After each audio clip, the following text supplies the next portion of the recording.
Hapat po i shpejtojnë fort. Kjo pasi sulmi mbi ta këtë herë po ju vjen nga ajri.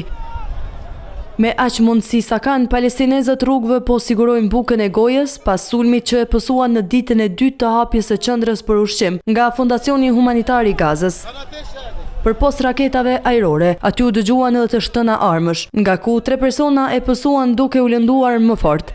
E banorët aty po e vuajnë mungesën e gjërave elementare. Duam dikë që kujdeset për ne dhe për tragjedinë në të cilën ndodhemi. Nuk na interesojnë të shtënat me armë zjarri apo granatimet. Ajo që ka rëndësi është që ne t'u sjellim ushqim fëmijëve tanë. Dikush as nuk arriti t'i marrë paketimet që shpërndaheshin e që brenda kishin miell, vaj, sheqer e makarona. Nuk kishte rend. Njerëzit nxituan të merrnin diçka dhe ne nuk arritëm të merrnin asgjë. Pati të shtëna dhe ne ikëm. Nuk morëm asgjë që do të na sillte dobi. Do të na ndihmonte të mbijetonim duke pasur parasysh urinë në të cilën ndodhemi.